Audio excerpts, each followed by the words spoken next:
primeiro ponente do plenario. Vou cambiar ao inglés para que nos sigan. Good morning, everyone. I guess there's no need to introduce him, but just in case there's someone lost, for instance, someone that has come from biological sciences or so on, I'm going to read a short introduction. Our speaker today, he's Michael Roberts. Michael Roberts is an economist who worked for various financial institutions in the city of London for over 40 years. He's author of several books: The Great Recession, A Marxist View, The Long Depression, World in Crisis, 200, Engels 200, and Capitalism in the 21st Century. He has lectured and presented at many universities and events around the world, including UNAM in Mexico, State University of Rio de Janeiro, Broad University in Toronto, SOAS in London, Open University in London, etc. And perhaps he's even more famous for his blog, thenextrecession.wordpress.com. Si hay alguien con problemas para el inglés, pues sin permiso, todos los domingos mandan pues el blog, el post de la semana de Michael Roberts al email en castellano. So he's going to talk about the polycrisis of capitalism in the 21st century. Michael, your turn. Well, thank you very much for that exceptional introduction. When making presentations, the first rule is never to apologize first. So I'd like to make an apology first, which is I'm speaking in the language of Anglo-American imperialism, which now dominates the world. And so I don't need to speak in any other language. You have to speak in mine. The old imperialist languages of Spanish and Portuguese, of course, no longer dominate the world. So English is what you will have to listen to in my case. That's the end of the apologies. But let me also thank the university and the Journal of Critical Economy for inviting me to speak and visit this beautiful city of Santa that I have never been to before. It's a great opportunity to see the city and its fantastic architecture and everything. I just spent so much time yesterday in seeing, and so I've got a big advantage out of the day that I've spent before I come to speak to you. But now, as I say, I have to sing for my supper, and I have to explain to you what my arguments are going to be. Now, the theme of this conference is what is going to replace the collapse of the accumulation model, or if you want to put it in other words, what is going to replace the increasing collapse of the capitalist mode of production that has been dominant in industrial capitalism, modern capitalism, for the last 200, 250 years, which appears in the 21st century, as I would argue, is showing signs of collapse and deterioration. What is going to replace that? Well, I have to say that I'm not going to spend too much time on that aspect of replacement, because I want to present to you what is the state of modern capitalism in the 21st century as I see it. And I want to do that from the point of view of a conference really of heterodox economy, is the phrase that conventional economics call us heterodox economists. I prefer to call ourselves realistic economists.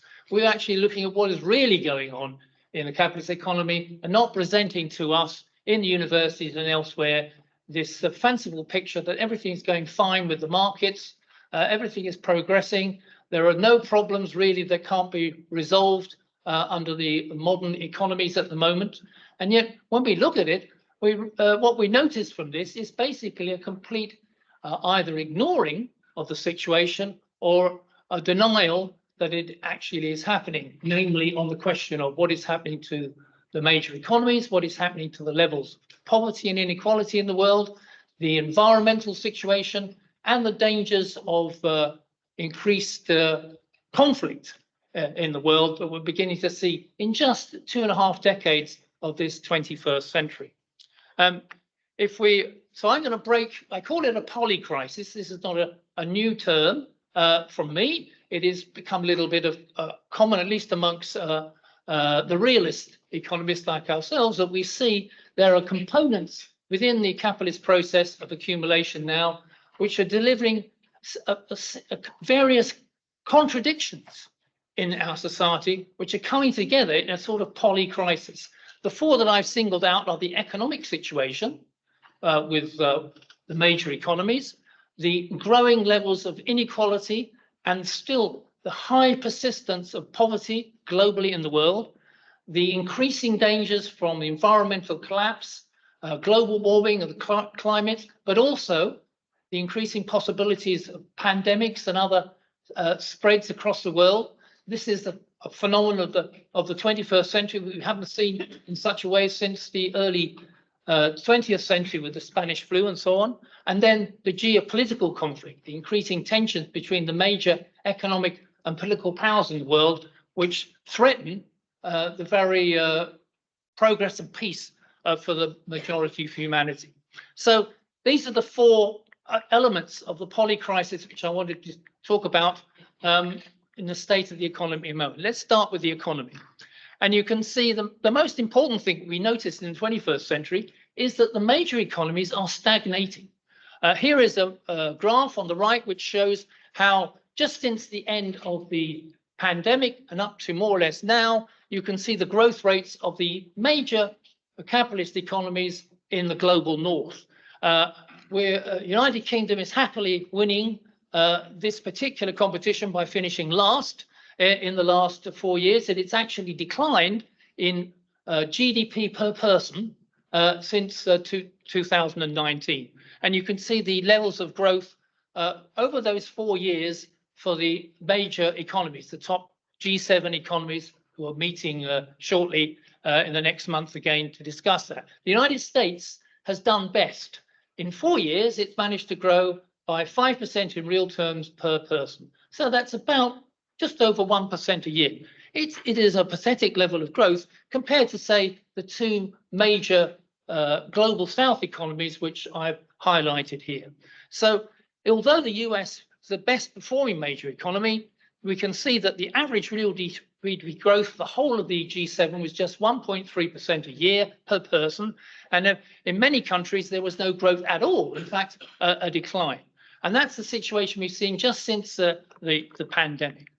At the same time, since the pandemic, what we've seen is a revival of inflation of prices of goods and services for average households across all the economies of the world, but particularly also in the major economies of the global north. Anything up to a 10% inflation rate, peaking at the end of 2022, coming down, but still above the levels that we saw before the beginning of the pandemic in 2020. So inflation rates are around now, at least in Europe, say 3 or 4%. In the US. Mainstream economics and the government officials say, success, we have got inflation down. Why can't people recognize that we're now in a much better position? Well, of course, we have to remind, if we can, these people that actually from the period 2020 to now, in the prices on average in Europe, in the United States and elsewhere have risen by 20%. They haven't gone down. When inflation slows, that doesn't mean to say prices are falling. All it means is prices are not rising as fast as they were before. So we've seen a 20% rise on average in the prices of goods and services. Have wages matched that on the whole? No, they have not. On average in Europe and the United States matched that increase. So real wages, if I get an opportunity to show, particularly with one country, have dramatically fallen over the past 3 or 4 years. So we're just talking that brief period of the third decade of the 21st century of the deterioration that we've seen both in terms of increasing the productivity of labor, increasing production. We have 8 billion people in the world. It's still growing. It may peak later on this century if we get that far, but we have 8 billion people. So we need to increase production to meet the needs and necessities of humanity across the globe. That increase in production requires investment to do that, raising the productivity of labor, but also trying to reduce the level of hours of toil that human beings have to do that. But modern economies, the major economies, are failing. They're failing to do that very basic task of growing sufficiently to meet the increased needs of goods and services for the population of the world. What we see is a slowdown in each decade. This is a graph, take the United States on the left, that blue line trajectory with a dotted line was the trajectory of growth in the US from an index at 100 from before the global financial crash. So you can see that the dotted line, if the crash had been over in 2008-9 and it gone back to the same trajectory of growth rate, about 3% a year at that time for the US, then it would be where that Q411 sign would be, that dotted line. But in fact, it dropped down, and you can see it had a completely slower trajectory from 2010 up until the pandemic slump of 2020. Then we have a huge drop in GDP. And I would point out that we have had in the 21st century two great slumps, 2008-9 and the pandemic slump of 2020. These are the greatest slumps in the history of capitalism.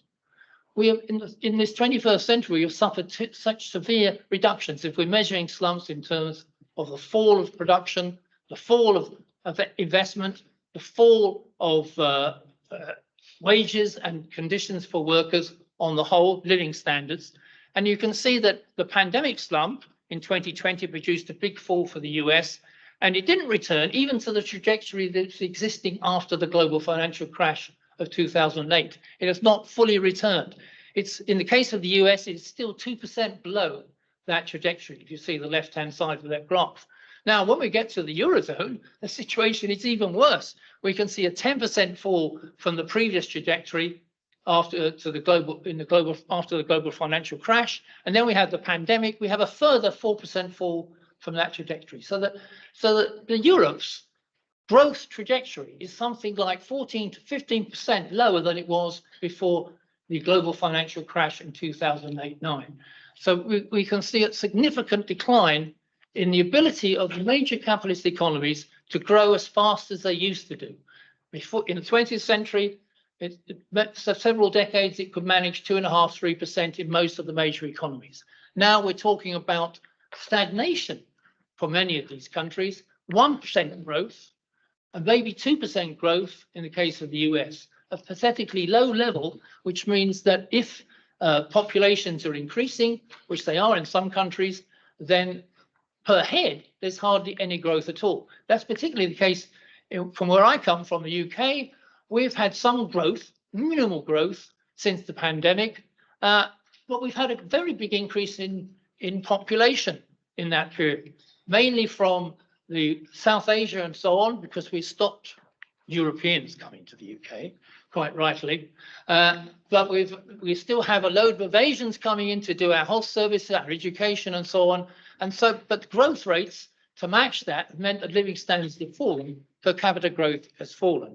And you can see, if we just look at Europe's real GDP, here's a measure I did of the different decades of the growth rate per person in Europe as a whole, if you consider Europe as one regional entity. So you can see that back in the 1980s, Europe had about 25% of the world GDP, and it was growing at just around 2% a year. In the 1990s, that had fallen to 21%. Growth rates had come down to 1.4%. And you can see in the 2020s now, the share of world GDP by Europe has fallen to 15%. And the growth rate is now 1% on average for the whole of Europe. That includes all the faster growing economies, as well as the big core sectors. Europe is seriously in decline. And it's not surprising, therefore, that have we just had the European Assembly elections, and we've seen a swing away from the two major centre parties, the so-called centre-right, the so-called centre-left, to the extremes, but particularly to the extreme of the far right, the hard right, which is opposed to immigration, opposed to climate change, dealing with climate change. It's opposed to further integration and cooperation within Europe. These parties have gained hugely in the latest Euro Assembly elections. I just took down the figures, particularly for Germany, which is strikingly terrible, that Germany has had, since the end of the pandemic, the biggest decline in real wages since the Second World War. So German economy not only is stagnating and falling, but average living standards for Germans have fallen by more than they've ever fallen before since 1950 in just those 3 years, something like 6% since the pandemic started. No wonder in the low-wage components of the German population, 1/3 are voting for the AfD and the hard-right parties. There's a swing away from the centre party, particularly the centre Social Democrat Party, which is supposed to represent force for change and support for working people in Germany and in other parts of Europe as well, the Social Democratic Centre. This can be explained just by looking at the economic development taking place at the moment, particularly in the core of Europe, where we're seeing a significant decline. Now, the IMF chief, Georgieva, Kristalina Georgieva, made a speech just a few months ago in which he said, well, not only have we had a bad time, but the rest of the decade is looking pretty even worse. She called it the tepid 20s. So really meaning there's hardly going to be any growth at all. They expect over the whole world, not just Europe, not just the global north, but over the whole world, as the right-hand graph shows, this is the IMF graph, that they expect a gradual and steady decline in the average growth rate towards the end of the decade. So the whole world will be growing at just 3% a year. And that's in GDP, not taking into account population. And that includes China, India, Indonesia, all the other fast-growing economies. And so the whole world will be growing no more than 3%. It's clearly insufficient to meet the needs of a growing world population, even if it stayed without any increase in population. That will be insufficient to improve living standards for the population as a whole. Georgieva says, this threatens to reverse improvements to living standards, and the unevenness of the slowdown between the rich and poor nations could limit the prospects for global income convergence. Well, that's how can I put it, opaque way of saying that the rich are going to stay rich, the poor are going to stay poor, and the gap is probably going to widen because there's nothing that is showing in the signs of modern capitalism that it's going to improve in any way. The World Bank agrees with this analysis. They produced a very long report. I recommend you read it. If you want me, I'll give you the source, because it's staggeringly and shocking that it says that the global economy is on track for the worst half decade of growth for 30 years. That global trade growth expected to be half the average it was before the pandemic, and that Asia, this is Asia, faces the worst economic outlook in half a century.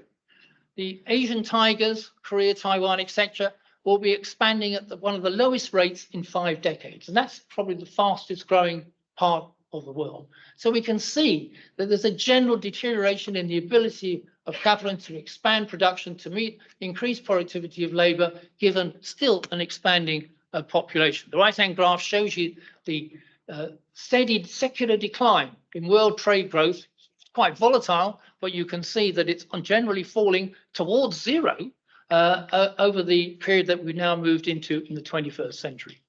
Now, what I want to say is, why is this happening to the major economies in the world?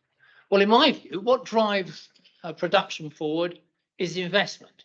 If there's investment in the productive sector to increase goods and services that people need, that's the key to building up the level of labor productivity. That's the amount of production that we can get out of each worker in the time that they're spending at work, and that it's concentrated in areas which will actually deliver the social necessities that we need as human beings in our society. So investment is key, above anything else, in succeeding in driving up the level of growth rates. The investment to GDP in all the major economies, with the exception of China, has been in serious decline. You see, the 3 lines at the bottom of this graph are the advanced economies, which is the worst, the red line. And then you've got the emerging economies without China, which is down the bottom there, and excluding the China and the world, also down the bottom. Only China has this incredibly high level of investment to GDP. So whereas we had investment rates in the advanced economies of something like 25% of GDP. Now we're down to below 20%. In many countries, like the very successful United Kingdom, we're down to 12%. So that the situation is worsening in the levels of investment. And if their levels of investment are not coming through, particularly in productive areas, then the result is inevitably going to be slower productivity growth, slower growth in general. And as this slide shows, slower investment growth leads to falling productivity growth. Bit of a complicated graph on the right-hand side, but basically that's the average growth in productivity per worker in different countries. And if we went back to the beginning of the 1900s, you can see France had a 1.2% growth in the top left-hand corner there. And Japan was growing at 2.2% in labor productivity back in the 1900s. If we go to the so-called golden age of the 1950s, 1970s, that middle column there, you can see France had a productivity growth rate of over 5%, Germany nearly 6%, Japan 7%, US 3%, and the UK 1%. And then we come to the current period, if you want, period in the 21st century, the last column on the right. Where is the labour productivity growth now? France under 1%, Germany under 1%, Japan under 1%, UK under 0.5%, only the US just on 1% a year in labour productivity growth. So slowing investment growth has meant falling productivity growth, which means the inability of these economies to deliver resources and production and things that we need at a sufficient rate to sustain the living standards of everybody, the majority of people. Spain is no exception. I did a quick analysis of Spain, and you can see, although Spain has a different trajectory in some ways, the slowing investment growth in Spain on the left, the average growth rate investment back in the 1960s was 9% a year. Now it's currently 2.1%. So that's a dramatic fall. If you look at the productivity growth in Spain too, back in the 1960s, it was 6% a year. And now in the 21st century, it's under 1% a year, 0.6%. So that Spain is no particular outlier. It's an example of the situation, particularly in the major economies of Europe.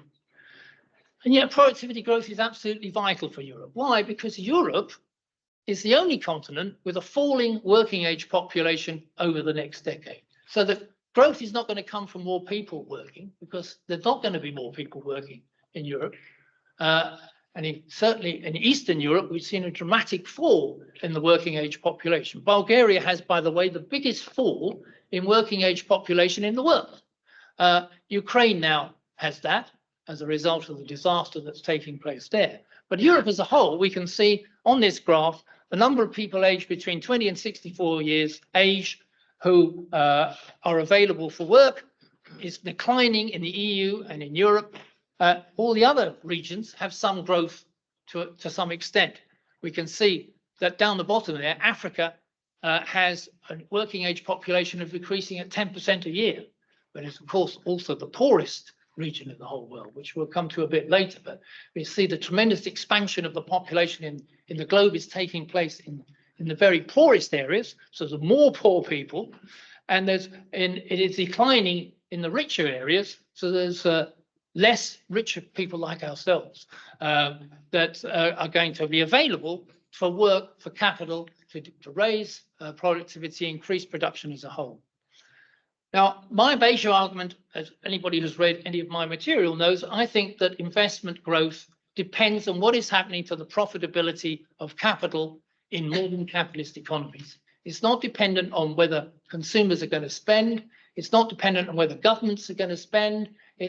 Those are peripheral factors. So the fundamental factor is that capitalism works on the basis of capitalist companies owning the means of production, making investments on whether they can make a profit out of it.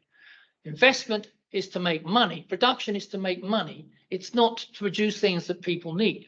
Of course, they have to sell things that people need. Otherwise, they don't sell anything. But the aim is to increase the money that they've invested to make a profit. So the profitability of capital is key to the level of investment that takes place. And so here is a measure of the world rate of profit going back to the 1960s. This is produced not by me, but it could be. or buyout over there. But you've got, this is by two American economists, Basi Wasner, who have a very good site which continually updates the level of profitability in various countries.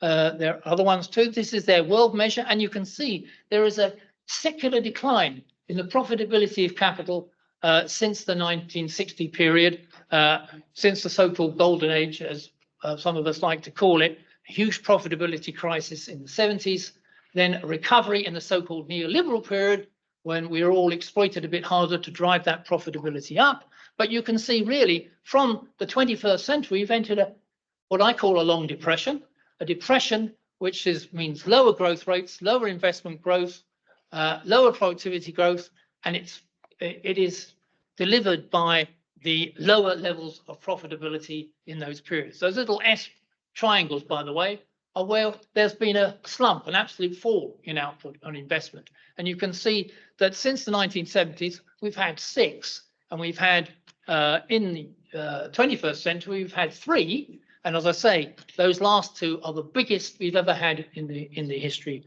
of capitalism. So profitability is key. And if nothing happens to profitability for the capitalist sector of the economy, then nothing is going to improve on investment and productivity. Here is a correlation, very simple one, between the rate of profit in the US and the productivity of labor in the US, the changes in that. So the rate of profit in the US against the changes in the productivity of labor on a rolling average of 5 years to knock out some volatility and therefore probably cheat on the graph. But it basically tells you that there's a very high correlation between what is happening to the profitability of capital in the US, the world's largest capitalist economy, the most important one, and labor productivity in the US. The two things are connected together through the process from profitability to investment to productivity, and therefore to production, and therefore to living standards and employment. That's the process which is involved in the nature of the capitalist economy, and the evidence is strong. Now, because profitability has been falling, how have capitalists and governments and monetary authorities reacted to that? They have tried to drive down the cost of borrowing. They've tried to increase the amount of borrowing in order to compensate for this decline in profitability. And therefore, we've seen a huge expansion in debt borrowing by companies from banks or by issuing bonds. So there's companies, households borrowing to buy homes to live in, mortgages and so on, and governments borrowing to try and fill the gaps in those slumps by bailing out business or providing some sort of support to people being made unemployed. So we've seen a huge rise in global debt around the world. Global debt now has hit $307 trillion. Now, if you think that the world economy is something like 120 trillion, then you can see that as a percentage of GDP, what it says here, something like 336% of world GDP, global debt is now currently. That's a record high as of last year. And the World Bank estimates that 60% of low-income economies, all those in Africa mostly, but elsewhere as well, are highly indebted and are actually unable to meet their debt repayments. They're continually trying to reschedule those with the IMF, with the World Bank, with hedge funds, with private bondholders and so on. And many middle-income countries have got such high debt levels that they cannot really spend on anything else except trying to find the money to service those debts. The debt service level has surged from 6% of government revenues raised in the poorer countries of the world to 16% in the last period. The right-hand graph gives you those figures. It's a little complicated, but that's the gist of what it's saying. And if you looked at the very bottom, you can see a dramatic increase in the amount of debt owed by low-income countries compared to where it was just a decade or so ago. Riding debt right across the globe. Look at low-income, middle-income countries here, excluding China at the bottom. Debt to GDP, if you like, was 26% in 2011. Now it's 41%. Debt to exports was about 90%. Now it's 154%. So it's a huge increase in debt burden for the poorer countries of the world, but also in the advanced capitalist world, debt levels have risen for companies, for households, and for governments all the time. So debt service payments in these poor countries have dramatically increased. They owe a lot of payments they have to make to other governments. That's the bilateral one, or to the IMF and World Bank. That's the multilateral one. But the biggest repayments and servicing they have to do is to the private sector, to the banks, to the hedge funds, to the bond holders who have bought their bonds. That's the big green section. That's, you can see, is by far the most heavy creditor that the low income countries face. The little brown thing at the top is China's contribution to the overall debt or credit.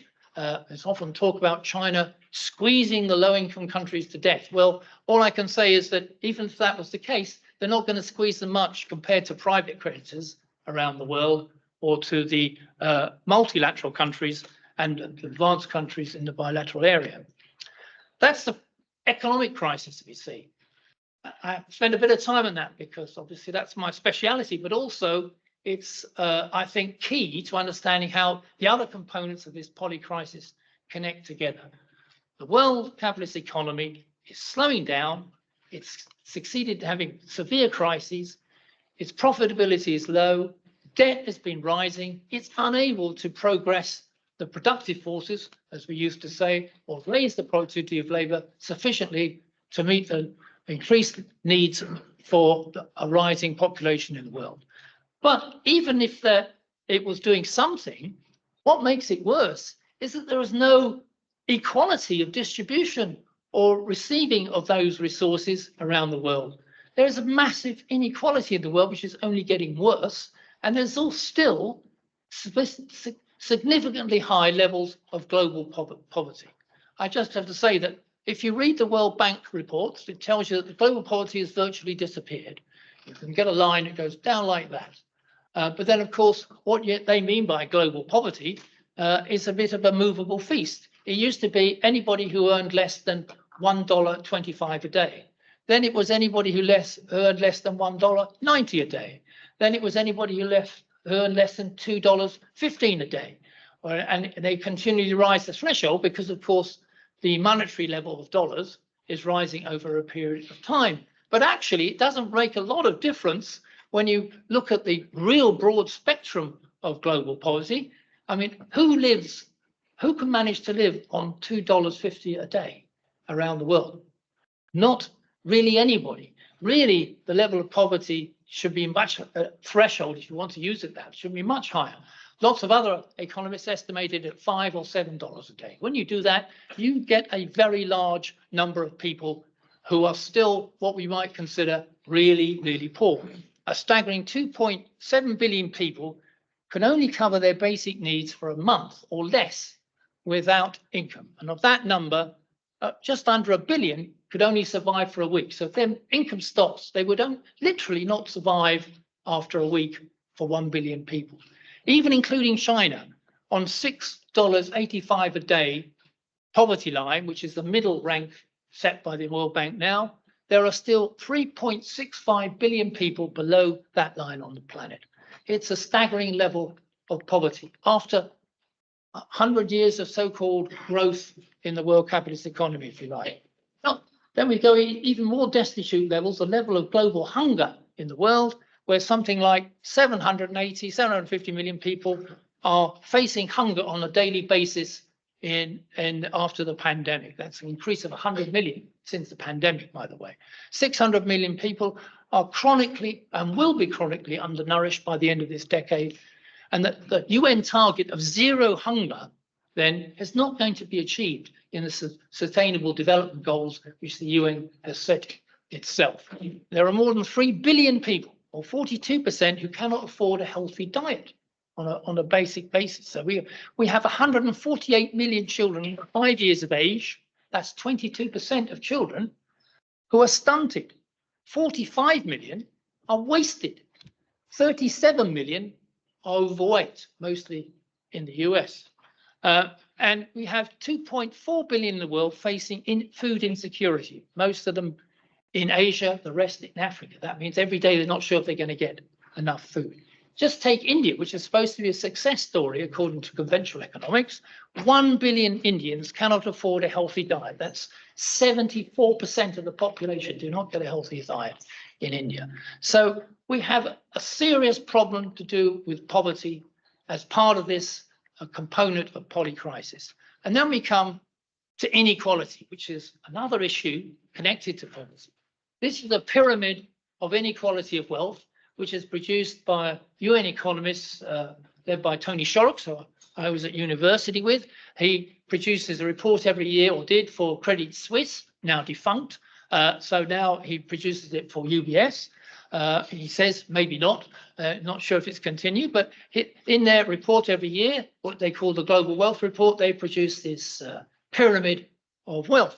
And if you look at the very top of that pyramid, you can see there are 59 million adults, this is adults only, in the world, or it's about 1% of the world's adults, and they have about 45% of personal wealth in the whole world.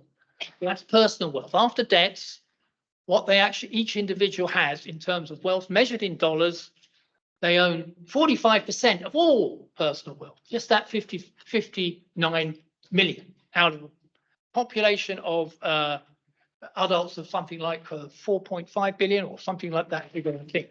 Now, the bottom part of the pyramid shows 2.8 billion people, and they have, that's 52% of the world's adult population, and they had a net wealth of just 1% of the total wealth in the world. And a considerable section of that 58 or 52% have nothing at all. I mean, they're actually in debt. They don't have any wealth at all. That's the state of the inequality of wealth. I look around this room, and I expect most of you think, well, I'm not rich. I'm not a wealthy person. I can't be considered wealthy by any standard. But you are in Spain if you have a home, even with a mortgage, or if you have a reasonable job which allows you to buy a few things and save a bit, maybe, maybe not. But if you are, then you are one of the richest people in the world. It's a thought of how terrible the poverty and the level of the bottom is at the moment. You will be in the second rung there, that 10%. Can you believe that? 179 million of us are rich, although we don't feel it, do we? So that demonstrates the level of inequality which exists in the world at the moment. Here is a matrix between the level of inequality and wealth, which is the line going up, the vertical line, and the measure of inequality in income, which is the horizontal line. And it's measuring what the top 10% in each country get is in a share of the total personal wealth or the share of the total personal income. And you can see there is one outstanding outlier in the world, which has extreme levels of inequality of wealth, which is South Africa. The top 10% of South Africans, adults, own just around about 85, 86% of all the personal wealth in South Africa, which basically means that the mass black majority population, which is about 90% in South Africa, even since apartheid, own virtually nothing, and the white pre-apartheid ruling group, if you like, still own everything. They still own the wealth, and they also get most of the share of the income as a result. The reason I did this graph is because I think inequality of incomes is not just driven by whether people earn a bit more if they've got a better job or they're more skilled and so on. That makes a difference. The real cause of inequality of incomes is the inequality of wealth. If people have lots of wealth, they can make lots of income. It's a rolling factor which drives up the inequality of wealth and sustains it. So you can see in the case of South Africa, the top 10% of income earners earn something like 70, 60% of all the income produced. And then all the other countries down, you can search around in this case for Spain, if you like, and you'll see on this particular figure, the wealth figure is the top 10% own something like 45% of personal wealth in Spain and 35% of personal income. Well, Spain's a success. It's not got very unequal at all. Well, it's all a matter of relative there. That still seems pretty unequal to me. And when I looked at the World Inequality Lab figures, the situations were worse. I had a quick look at Spain, and we can see on the left the inequality. The top 10% have something like 35% of all income earned in Spain, if you can call it earned, and the bottom 50% have really less than lost 20%. They're lost less than 20%. If you look at the wealth inequality, it's truly staggering. that the top 10% own over nearly 60% of all personal wealth in Spain. The top 1%, which is the green line, the middle one there, the top 1% of Spaniards, adults, own 20% of all personal wealth in Spain. And the bottom 50% of us in Spain hold in wealth pretty much nothing, really. And this is a better equality economy than we just saw in the world. That's a demonstration of how unequal the world is at the moment. So even if things are being produced more, which they're not being distributed fairly or equally to the people who need them. They're being distributed more and more unequally. And now we have, after the pandemic, a bonanza of rich people, all based in the so-called Magnificent Seven companies in the US, of Apple, Facebook, Nvidia, Tesla, all these companies, Microsoft, and so on. They have had a tremendous increase in the level of wealth for these just small number of people. So the top 1% have never seen such a rise in wealth and incomes since the pandemic. Since the pandemic, 26 trillion has been increased in the amount of wealth in the world, and the richest 1% have captured 63% of that, while the rest of us and the rest of the whole world put together have only managed to get a third of the increase in wealth. So a billionaire has gained roughly 1.7 million for every $1 of new wealth earned by a person in the bottom 90%. So it's not getting better. Nothing is being done about this. I'm saying this about conventional economics. First of all, conventional economics denies there's any problem with the world economy, really. It's okay. Yeah, we've had a few slumps, but it's okay. The market economy is still the way forward.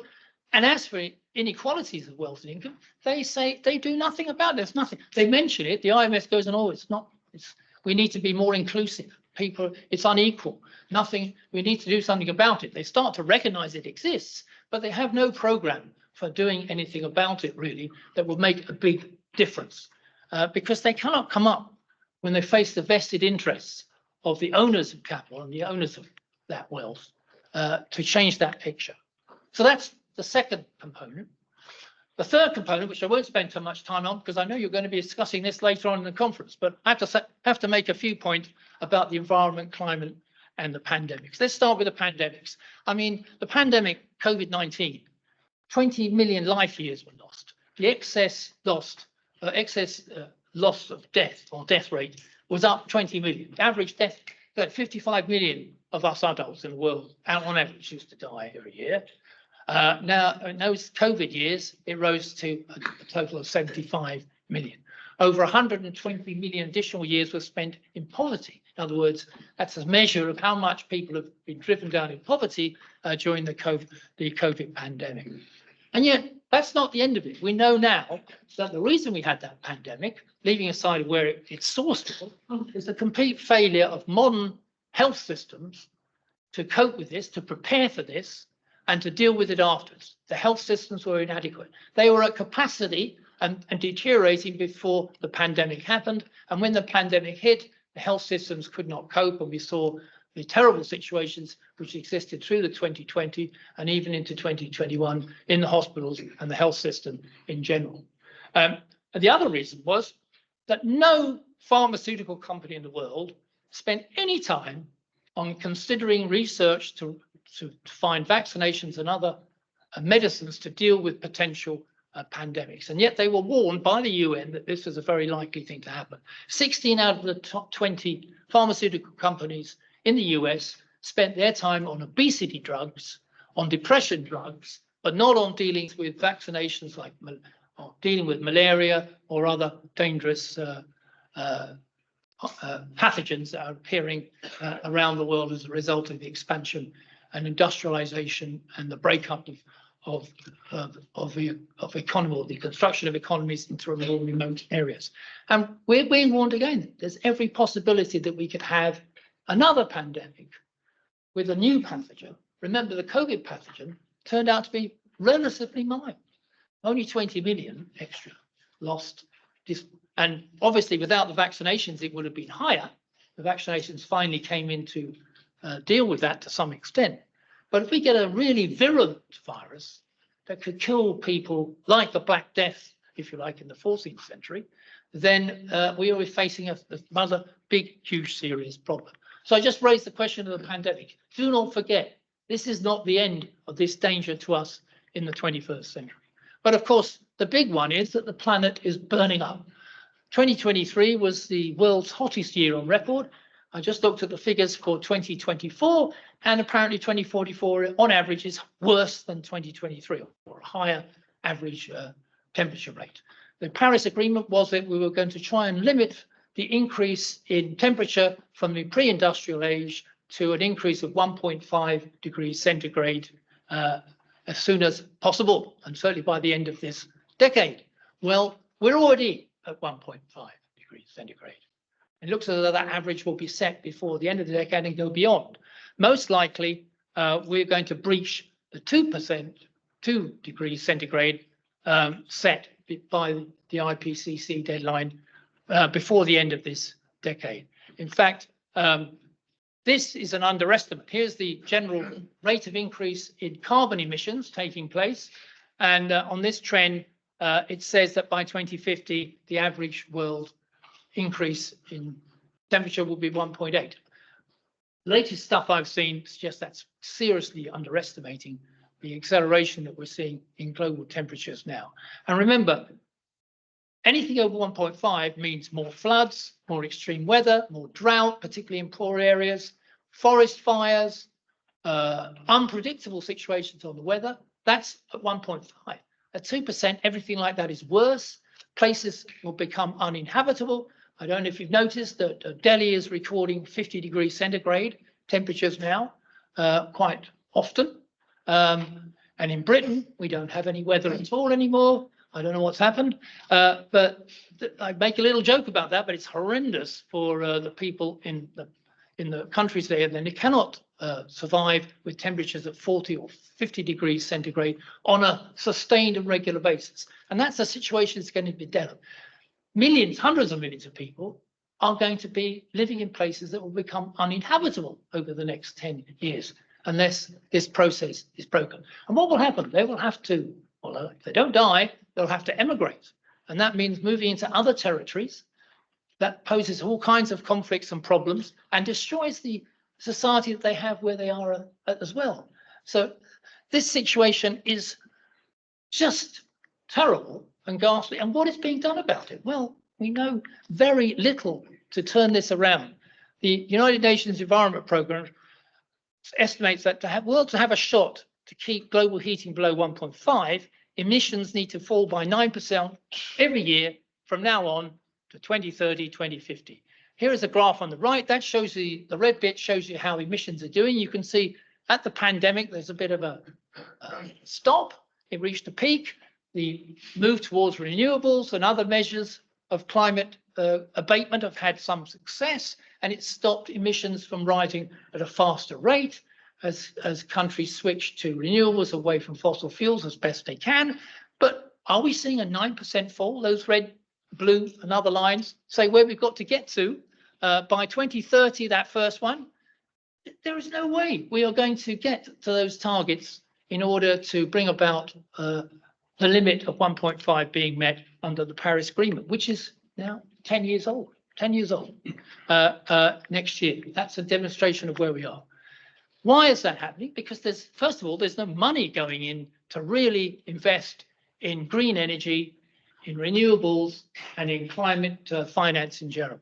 Here we can see up to 2022, the amount of investment in climate financing globally in dollars, with the blue line telling you where we need to be by 2030 and 2050. Well, we're a very, very long way from getting the sort of money and resources needed to achieve the abatement targets being set by governments.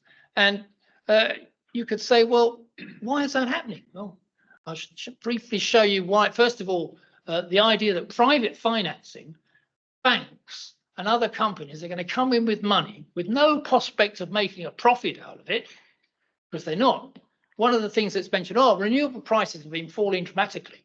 Well, yeah, okay. They may be below fossil fuel prices. So does that mean that it's profitable to go into renewables? Does it mean that it's profitable to go into green energy investment? Well, a lot of capitalist companies and strategists are saying, well, actually, it's not profitable.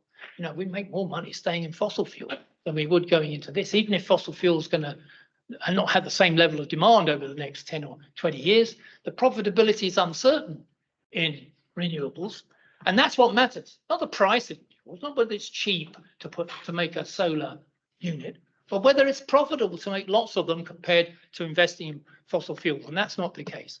And we see in general a complete stagnation of the environmental spending. Worldwide spending is stagnant for the last 20 years. Taxes have not increased, so we're not taxing companies for breaking environmental rules or for polluting the atmosphere. Expenditures on trying to improve the atmosphere, the environment, are just 0.6 of global GDP. Now, you compare that to what we spend on military spending. That gives you an idea of the priorities which exist in the modern economies and the governments. And we're still subsidizing the fossil fuel industry to the tune of 0.3% of GDP at the moment. So all the 6% we're spending, 0.6% we're spending on trying to improve the environment, well, nearly half of that is also being spent on worsening the environment. And so the situation is not improving in any way. And I think we'll make this point that 4 out of 5 corporate executives say that the ability to create acceptable returns on projects, that means green projects, is a main barrier to decarbonisation. So in other words, it's not profitable for us to do this. So that's a bit of a problem we have. We understand that the world's heating up and blowing up, but there's no profit in us investing in things that will make it better. JP Morgan, the world's most important investment bank, said, world's energy system is a process that should be measured in decades or generations, not years, because investment in renewable energy currently offers subpar returns. So that's the indication of where the private sector thinks about the prospect for climate. And the graph on the right shows you the amount of income earned at the moment by the fossil fuel industry. There's still a massive profit and income being made by the fossil fuel front, especially since the pandemic and the inflation period. So why would you shift from investing in fossil fuels to renewables, even if the cost of making them is falling fast, or to electric vehicles, even when the cost is falling for making them, mainly because China's producing them by the million, but when you can still make huge amounts of money in fossil fuel production. Here's a couple of comments by the chief executive of Saudi Aramco. Now, remember, he was in charge of the last climate conference. He was the president of the climate conference, and he says we should abandon the fantasy of phasing out oil and gas and instead invest in them adequately, reflecting realistic demand assumptions. I think you can read the talk through there. And basically, we're not going to abandon the phasing out because it's a fantasy if you think you can do it. Or Liam Mallon from ExxonMobil. You can argue green all day and NGOs all day, but those are the facts. I think that message is beginning to resonate to people. So forget it. It's not going to happen. We're going to continue to invest in fossil fuels. We're going to continue to make our profit. And it's a ridiculous idea that we can switch to a green world without fossil fuels and carbon emissions. Of course, this is the attitude of the fossil fuel industry, but you know, they're not exactly short of a bit of influence over what goes on in the world. Finally, I know it's taken a bit of time, we get to the situation of geopolitical conflict. Putting together then, slowing growth, economic crisis, inequality, terrible poverty, failure to deal with the existential challenge to humanity and the planet from climate change, pandemics, and the environmental collapse. Putting those all together, we've got an increasing danger of geopolitical conflict between the major economic and political powers in the world that we haven't seen for a long time. And what does that come from? Well, it comes from the end of what I call globalization. I don't use the word globalization, but that used to be the watchword of the late 20th century and into the early part of the 21st century, that the world was expanding, there was free trade, global flows everywhere, everybody's going upwards. It's all due to free trade, globalization, and so on. This is a measure of the amount of global trade to GDP, but you can see at the end of from the beginning of the Great Recession to now, that has stopped. We're seeing a fall in the share of global trade to GDP. So there's less advantage to get out of your own problems by exporting abroad because the whole trade sector is declining as a relative to the expansion of these major economies. So instead of being a band of brothers, as Marx used to say, combining together to exploit the labor to expand, now it's a group of hostile brothers who are beginning to fight.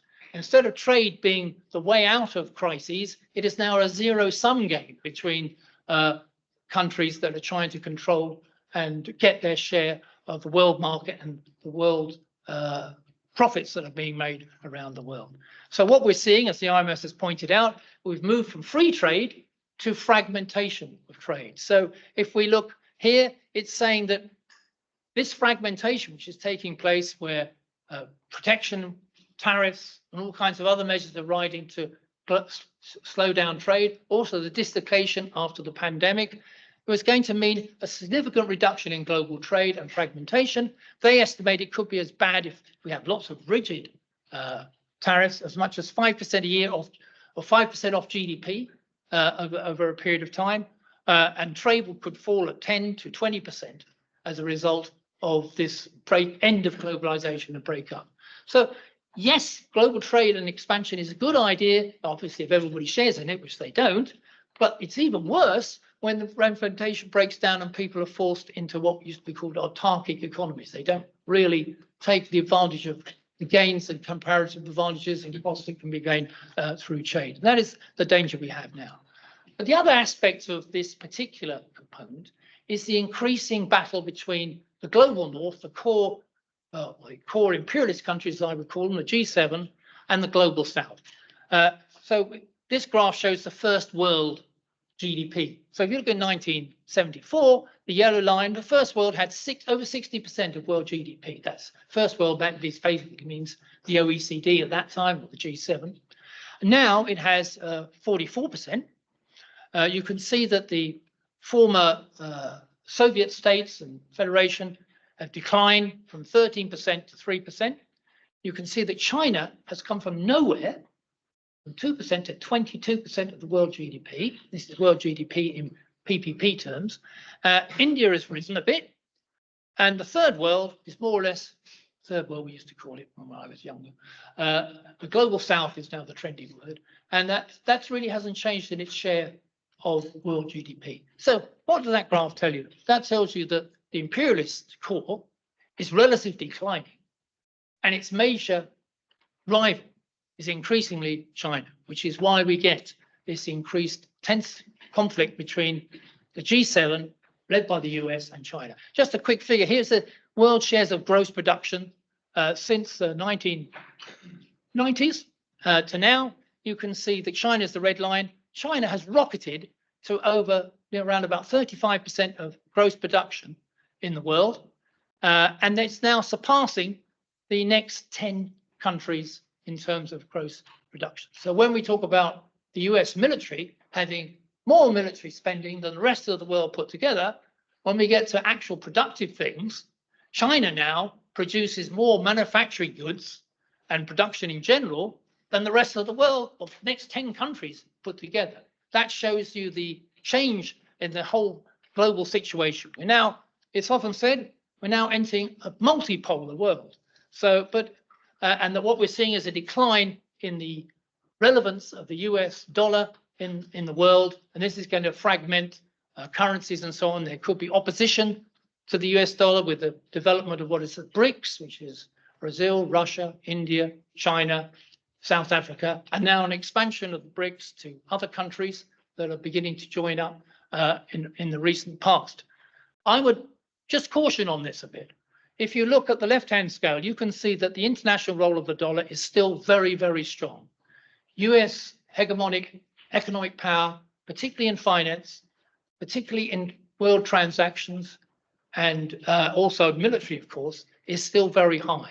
And the BRICS still trail the G7 economies in per capita GDP by a long way. Although China has dramatically increased, you can see that the BRICS, which is the red blocks on the right, are still well below per capita GDP for the G7. Yes, that ratio is beginning to change.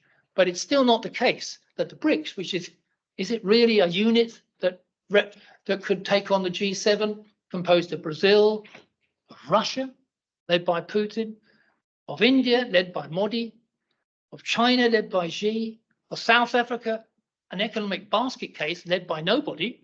Can these countries come together in some sort of unit of opposition? I don't think we can expect that to be a solution to taking on US imperialism. I raise that as yet another realistic point of view against some people who say the BRICS are the way forward. I think we have to be very careful about saying that. But that means the tension is mounting. So far, it's a Cold War, except for proxy wars in Ukraine, Gaza, and possibly Taiwan in the future. We don't have world war, thank God, but we have wars. And these wars and intense conflicts are increasing around the world as a result of, might say, the intense competition now between the rival economic powers and the desperate efforts of the US and the G7 to maintain its hegemonic position in the world despite its relative economic time, only relative decline. I like to pose the question, it's a bit like the Roman Empire. The Roman Empire entered a decline period. It took a long time for the Roman Empire to collapse, but that relative decline increased the intensity of conflict on the border and within Rome. That's the period we're in. I don't know how long this will last. It may not last very long in the 21st century because we have all these other dangerous existential problems that have faced us. But we're now entering a really serious geopolitical situation which cannot be ignored, even in the next five, so on. I finish on something that's not part of the components, but apparently artificial intelligence is going to save the day. I'm not posing this as the alternative to post-capitalism and the answer to capitalism in a capitalist way. I'm saying this is what the capitalists are hoping for. They are hoping that they've got a new technology which will dramatically raise the productivity of labor and enable them to expand world economies through these language learning machines, robots as well, but particularly these big language learning machines that will enable them to replace inefficient human labor with these increasingly intelligent machines that operate through ChatGPT and so on. Well, we can argue about whether they're successful in replacing human intelligence or not. All I can say is that when I Google myself on ChatGPT, I do it fairly regularly to see if it's improving. It's still making, I think, quite a lot of mistakes. It gives you a general picture of what Michael Roberts is, but it also makes a lot of mistakes. Apparently, for example, I think I was head of the University of Mexico at one point. This seems unlikely, seeing as I only visited the country once for a visiting lecturer. But that gives you an indication of the huge mistakes which still exist when you prompt something. The prompting is getting better, but all that prompting is being done by human labor. And it's also being done by massive amounts of infrastructure building for AI units. The energy consumption for AI is horrendous. It's we used to talk about cryptocurrencies using up a lot of energy, but AI is going to be way more. So the idea that it's going to save on investment or save on capital construction doesn't appear to be the case. Will it actually bring about the end to what I call the long depression, transforming all these other challenges or contradictions that capitalism has in its polycrisis? Well, according to a lot of estimates, up to 2/3 of current occupations worldwide could be partially or totally automated by AI. So that should get rid of a lot of economists, I think, and others that I'm looking at now who will be replaced by these language learning machines, or so the hope is, and that they will be so much more efficient and also innovative compared to us as humans that it will take productivity forward. And therefore, it is Goldman Sachs' estimate that we could get something like 1.4% per year increase in annual productivity, gradually accelerating across the board from different countries over the next decade as a result of AI. So Goldman Sachs is very keen on the fact that it's going to solve all our problems, or their problems, by this boost to productivity. But here is Darren Acemoglu, who is probably the key technology economist on this. And the OECD, this is actually a graph which says, well, wait a moment, when we produced PCs and electric power, it took some time to then diffuse through the economy. It's fine for a little technology sector to use this stuff, or maybe a few banks, but how's it going to spread across all sectors of the economy? And how long does that take?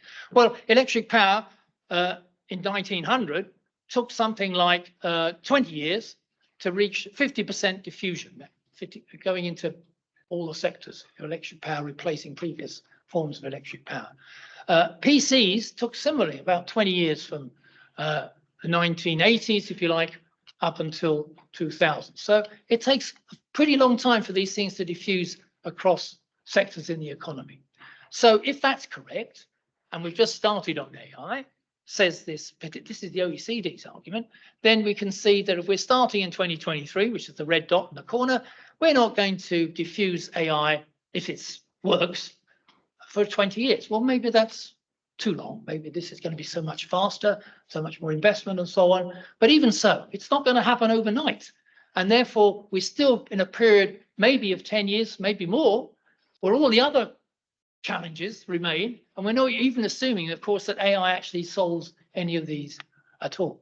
So I finish on this point, and I do it from Antonio Guterres, the UN General Secretary. The world economy is at a breaking point, he says. It's been likened to an X-ray, revealing fractures across the fragile skeleton of societies we've built.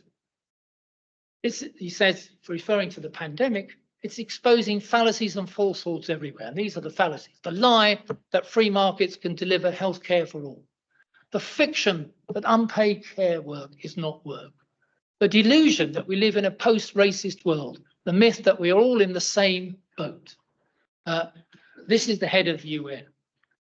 I'll make some other points about the situation in the 2020s. When I was young, 1924, I have to admit that's in the golden age, or maybe not, well, more or less. In the golden age was, if we want to define it carefully, was about 1950 to mid-1970s. This 20-year period, in my opinion, an exception in capitalism, where we had development of welfare state, we had free education, many countries had free health service, we had roads that didn't have holes in them, we had an expansion of all kinds of public services and social care needs, and based on a capitalist economy which was going at a reasonable pace and could deliver these things under pressure from the labour movement in that period. But when I left university, I didn't think about getting a job. I thought about changing the world. I'll get a job. There's plenty of jobs. Anyway, I don't want to work for the private sector.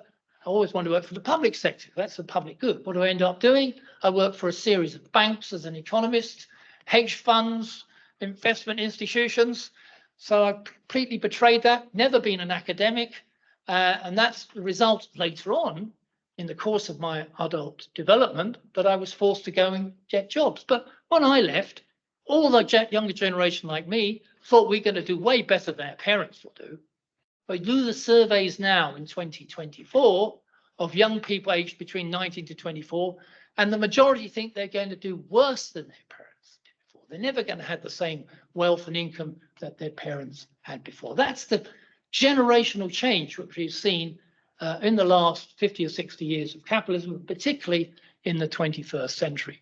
And we're now at a breaking point, according to the UN Secretary General. So it's capitalism that's generating these crises, not nature as such, environmental pollution, industrial farming, and more pandemics to come as a result of capitalism. The market has proven not to work. Conventional economics is a fairy tale. Realistic economics tell us that the market cannot deliver what we need, and the government has to intervene and direct. The COVID crisis has shown that private healthcare has failed. I just read today in a paper, the US spends 17% of its GDP on health spending. Health outcomes are way below the rest of G7 countries. So what's really happening is huge amounts of money are going from individuals into health insurance companies, and they are sucking up all this money, and the hospitals are sucking it up as profits, but they don't deliver the health outcome as a result of that. all you get is an increased obesity, a fall in life expectancy in the US. That's an example of the state of healthcare, which exists not only in the US, but increasingly, unfortunately, in Europe and elsewhere, as we divest ourselves of public healthcare and public investment in the research of medicines and vaccines. Instead of bailing out big business that we're doing now, we need to be looking at planning based on public investment. I think it's worth mentioning just a couple of things about taxation. Just to finish on this, because we're looking at what happens after sort this out. As we've seen the inequality of wealth, the level of wealth inequality. Now, Gabriel Zucman has managed to persuade, he's in the World Inequality Bank, G70 finance ministers to produce a report showing what we could do about reducing the inequality of wealth in the world. And he's proposing a wealth tax on the top 1%, that people at the top of the pyramid would have to pay a percentage of their wealth every year. And that money would then be used for the public good for the rest of us down the pyramid. That's Zucman's proposal in whole. He reckons that could raise something like $1 trillion a year, which is a massive amount of money in terms of what would help the public sector for the things that we really need. This is being talked about by the finance ministers. And next week, Zucman presents his report, which will be greeted with a great deal of support. I suspect nothing will happen, but nevertheless, it's an indication of what could be done. Why don't we get rid of the tax havens which exist? If you've read the Panama Papers, do you remember those? The Panama Papers, where the top people in the world, not just the rich people, but the politicians and so on, salt all their money away in tax havens, most of which are British territories, but into various parts of the world where they avoid paying tax. Something like 8% of world GDP is in tax havens, not paying tax, salted away by companies and rich individuals. We need a progressive income tax. Most countries don't have a progressive income tax. They have either a faulty one where nobody pays more than 50%. So all the rich don't pay more than 50%. The rest of us pay 20, 40, 30, 40, 50, and then suddenly nobody pays anything if they're earning more than 50, earning a certain level above. So we don't have a progressive income tax. We used to have a progressive income tax. Why can't we establish that, make a big difference to the amount of reducing inequality and also resources available? We need universal basic services. These are things we can have now. We supposedly have a free health service. We supposedly have a free education service, although not in universities anymore, not in tertiary education. And what we really need is free health, free education, free transport. That's perfectly possible if we devote those resources out. Free communications. When we had Jeremy Corbyn, the left-wing leader of the Labour Party, who turned out to be a wild anti-Semitic person, apparently, he proposed free broadband in Britain, which seems to be absolutely an essential basic service for anybody now. And these are very basic things which we could even afford under the present environment if we redistributed resources in that direction and away from things like military spending, because now Europe's leaders saying we should plan for war. Well, I think I'll be thinking I'd like to plan for peace and a better society rather than planning for war, which seems to be the policy of defense ministers at the moment. So, but that's distribution of existing inequalities, the production of profits and wages and so on. That's trying to reposition it afterwards. We need to change the basic structure of the world economy so that the public sector is dominant, public investment is dominant, planning is dominant over the market so that we can direct resources in the right places to achieve that. I've worked in finance for 30 years, and all I can say is I'm just amazed that conventional economics, but also left economics, has a complete taboo about the public ownership of the banks and the finance sector. It is absolutely fundamental. Why do we have central banks that are independent? Why is the European Central Bank independent of democratic governments and politics? It is. It can do why is it independent? It's not independent. It's independent from us, but it's not independent from big banks and the public and the private sector. It is doing their bidding. It is setting the interest rates to control wage inflation, to make sure that the level of interest rates is right to make profits and that bonds don't lose their value. That's the purpose of the central bank. It's not doing it in the interests of the majority, and it's made independent by governments over the last 20 or 30 years, including in the UK. But also our basic commercial banking sector and finance sector remains independent of democratic control. We need public ownership of those things, and we need it with democratic control. These are basic things to me in a post-capitalist world that would also bring us a post-capitalist world. That's more to the point that we need to achieve over the next period. That's, of course, I'm finished now, but I'm saying that how do we do that? Well, when I sit in meetings, not particularly in meetings like this, but often meetings with activists, if you like to call them. First question is, yeah, well, that's all very well, but how are we going to do that? How are we going to organize to do that? And well, I have to say that I'm just as ignorant as they are about what to do about it sometimes.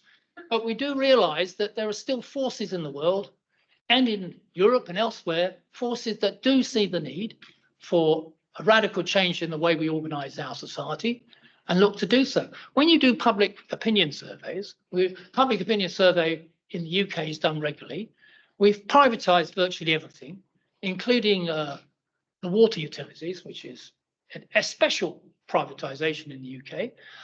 When I was a young person, British tourists used to go to Spain. Don't drink the water; it's not safe. You know, it's Spanish water; it's not safe. Now, I would recommend that if you go to the UK for a few weekends, don't drink British water. It's not safe. We have sewage spillages of massive proportions, which are now starting to provide dangerous illnesses for people in certain parts of the regions through the privatized water companies. The water companies, since they were privatized, have handed 71 billion pounds, that's about 90 billion euros, in dividends to the shareholders, and they have reduced investment in the infrastructure by a similar amount, and they've raised the debt on these water companies dramatically. The Southwest Water Company announced that there was a dangerous outbreak of sickness in the water in their area, and then the same day announced that the head of Southwest Water Company was going to have a 300,000 euro increase in his pay, or her pay. So that's an indication of how awful this privatization process has come, and why we need basic utilities, energy, water, rail, public transport. They should be publicly owned for public investment to meet people's needs. These aren't really radical things. They won't change the world, but they make a big difference to ordinary people. And I end on that point, that there are things we can do about the situation now. We'd also have to look ahead, hopefully, with the organization of people to bring about a radical transformation of our society. So the rest of this century, or the rest of the next decade, is really something beyond capitalism that's better for all.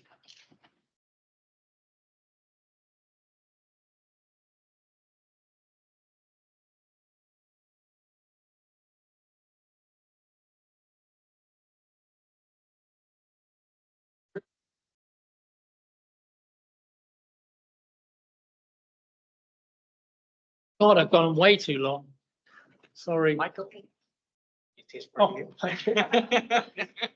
Oh, that's very kind of you. Thank you. Okay, thank you very much, Michael. That was very, very interesting. So now we have like 10, 15? 10, 15. Sorry about that. It's not your fault. No, it is. 10, 15 minutes for questions. So you can raise your hands. One by one, please. Puedo formular en español y Do you know Lost in Translation? He said that he's going to speak in Spanish and I have to translate. So no. Bueno, buen día para todos y todas. La verdad es que es un placer escucharte cuando uno ve toda tu exposición articulando tantos temas, toma conciencia de que el problema es mucho más grave de lo que aparenta, ¿no? Yo me noté un conjunto de preguntas que, además de preguntas, son reflexiones también. La primera de ellas tiene que ver con el campo que yo trabajo, que es la formación de los economistas. Dada esta situación, ¿no?, de crisis estructural, y en donde los economistas tenemos, desde nuestra profesión, un papel que jugar, y sin embargo tenemos una pobre formación histórica, no tenemos una formación plural desde el punto de vista teórico, doctrinas económicas, no tenemos ninguna formación geopolítica. ¿Qué cambios consideras que debería tener la formación de los economistas para poder hacer frente a esta situación de crisis tan grave? Tenía muchas más, pero creo que esa es la principal vinculada a mis inquietudes. Te lo agradezco. He said that thank you very much for your intervention, and he asked about the education of economists. He said that currently economists are educated without pluralism, without history, without geopolitics. It's more and more formal. And he asked, what changes do you consider that the economics education should adopt in order for these challenges to be addressed? Yeah, well, it's a big question, it's a separate subject. So briefly, given I've gone on far too long, that not working as an academic, never being a professor, but being in the belly of the beast of finance, dealing with horrible people who spend their time thinking about how to make money out of people's terrible conditions and so on. Dealing with those people in a schizophrenic manner. I'm going home in the evening and saying to myself, my God, what can we do about this? When you come to the academic scene, it's very difficult. In a way, it's just the spread of that attitude comes into academic professions. And we've seen a massive expansion of, we call it neoliberal economics, but basically it is pro-capitalist economics, which has existed for a long time, that the markets work, we shouldn't interfere with the markets, we can achieve equilibrium, or the process is one of equilibrium, not of violent change and oscillation. That's how economies work. They tend towards an equilibrium, and as long as trade unions don't interfere, governments don't interfere, and we allow the free decision making of the hedge funds to operate, then things will be fine. Now, this theory of economics is nonsense, as you know, but it's still dominant. It's difficult to overcome that. I think what's happening in the universities is merely a product of what's happened generally socially, where the attitudes towards government intervention, planning, investment for public goods has disappeared. It's not regarded as something that we should be looking at. Now it is, shouldn't universities concentrate on finding things that can help business make profits? So we need more business management, we need more areas like this to be developed. I don't see that changing unless something happens socially as well. It's a political question and not just one that we can change academic. Just finally, there are groups of people fighting to change this. The Real Economics Group, I don't know if you know this, internationally has held various meetings about how we should look at a realistic form of economics. The conventionalists, as I say, call us heterodox, but basically we're off the track. We're heterodox, but the realistic economics has an ideological battle to continue to show how the theoretical and empirical basis of conventional mainstream economics is wrong. The four components of the Polycrisis they ignore, deny, or say can be resolved without any problem. That's the basis, I think, of why we have to campaign against that. Thank you. One more question.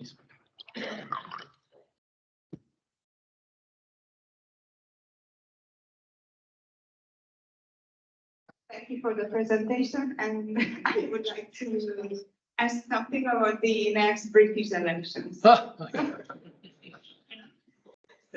you finally have elections, and Britain has had a problem with the so-called productivity puzzle. Oh yeah. Do you think that if Keir Starmer wins and he's able to form coalition or govern on his own, do you think he has a plan to end this productivity puzzle? Or do you think that he will do basically the same as the former conservative governments? Well, yeah. So first of all, let me say that the British economy, I don't know if you know this phrase, is a basket case. It's there's a slang word for saying it is a mess. It is failing as a G7, the worst G7 economy. It's not growing. Just today, we got the latest figures for April, going down again is the GDP. The UK economy is in a shocking mess. Leaving the European Union didn't help, but it's not the primary reason for that failure. Investment growth, GDP is low, productivity growth is low, lowest of all the G7 economies and getting worse. It is going nowhere. And that is because, well, I won't go into great details of why, but clearly as a result of that, this government, the Conservative government after 14 years, is going to lose the election. It's not a question of a coalition. The Labour Party is going to win by a big margin, a huge margin, possibly 400 seats to 150 seats. It's going to be a massive majority. But what is the policy of the Labour leadership? It is basically the same as the Conservative leadership. There will be differences. There'll be a few differences that will work on the question of. They say that the task for Britain is to get growth, and then, well, how is growth to be achieved? Well, apparently, it's going to be achieved by helping the private sector to invest more, by giving them support in various ways, keeping interest rates down, deregulating the economy. Where have we heard that for in the 1980s and 1990s? And that above all, we are not going to touch the market economy in any way. So I told you about the water monopolies. They're not going to be touched. The rail monopolies are not going to be touched. These were policies under the Corbyn leadership. The energy monopolies are not going to be touched. The banks certainly aren't going to be touched. So nothing is going to be done to change the structure of the British economy. Things will be made to perhaps spend a bit more on social care, spend a bit more on subsidies to innovation. They want the investment bank, which is going to kind of small bank, which is going to invest for Britain as opposed to commercial banks. That's it. Basically, as far as I can tell, I should be studying it a bit closer. The manifesto from the Labour leaders hasn't been released yet. We've just had the manifesto of the Conservative leaders. Their solution is to cut taxes by 18 billion euros and finance it by cutting welfare for the poor by 18 billion euros. So you can see where they go. They've decided they're going to lose the election, so why not just be open about it? Hit the poor, give the rich more money. That's their solution. Now, Labour isn't going to do that, but they haven't really explained how they're going to end the productivity puzzle at all. Thank you very much. I think we have time for one last question. Yes. Shame. One last question. No, thank you very much. I just want to make into here some reflections.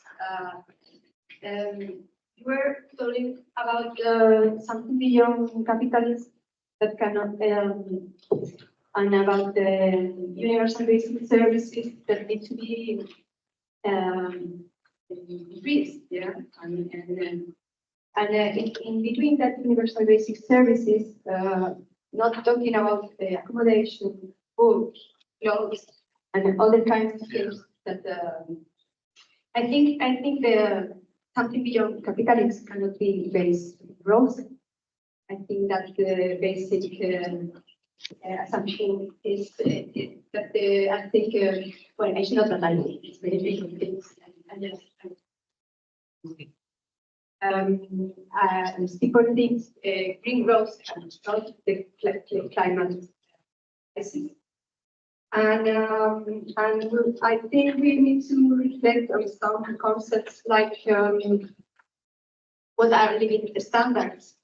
What do we mean by that? And how to measure poverty in terms of monetary? Because it's not the same a person with €6 or $6 per day that lives in the countryside and have their own food and their own accommodation to the person that lives in the city, in the favela, or in a flat. They need to pay a lot for accommodation.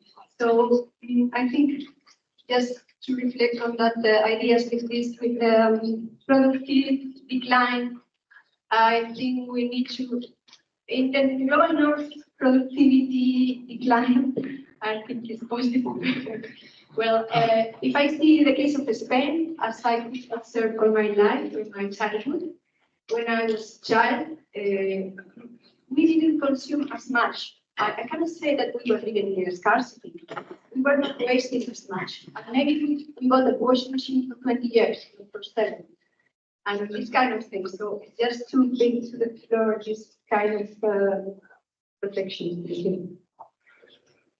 Thank you. I think it's a very important realistic point, part of realistic economics, that when we look at GDP, we use that as economists all the time, often without thinking about it. But GDP is full of all kinds of things that we don't really need, like military expending, advertising, all kinds of other unproductive activities. So finance increases their income, that's an increase in GDP. But is that really an increase in the welfare of humanity in general? And you pointed about housing, which I left out, of course. Should be part of universal basic services, that we have somewhere to live that's a reasonable price. Everybody knows now, in Europe in particular, rents and mortgages have rocketed so much, young people cannot afford to have their own homes. They have to live with their parents quite often until quite late, if at all, or going jointly, and generally it's a struggle.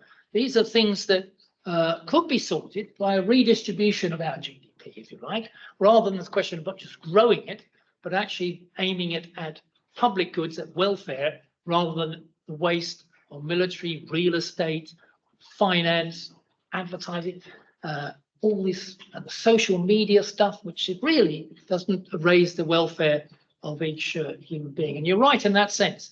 So that when somebody says, we want growth, you might say, well, we actually don't want growth, because what we want is direction of resources to where it's needed for things that we need. And that process is part of it. This is a big argument theoretically amongst economists between the so-called degrowth people and what I would call myself, if you like, as an eco-socialist. Namely, I see that we do need to take into account the welfare of people and the planet, and that requires direction of resources while growing in the directions of where we need it. And that degrowth on its own, in my view, would be too extreme a position, because you might say, well, somebody can live on the country on $6 a day, but I'm not sure they would like the idea that, or I'm not sure that the people in our countries would like the idea of taking a 20% cut in their income to help the people in Africa. Is that the way that we should deal with it? It seems to me we need to redistribute the resources in the direction where everybody is improving their human welfare, and that could be done. So the contradiction between degrowth and eco-socialism can be resolved. Thank you very much. We don't have any more time to have more questions. Now it's coffee time. Ahora es la hora del café. Es aquí afuera. Y a las 12:10 habría que estar empezando las sesiones paralelas. Así que muchas gracias. Thank you very much, Michael.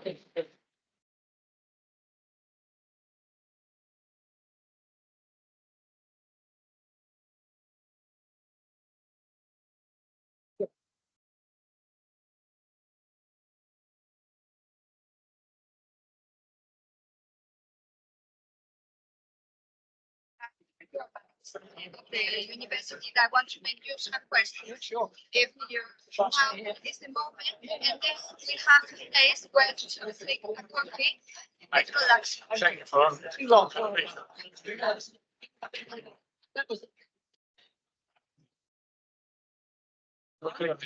So an hour and a half, that was ridiculous.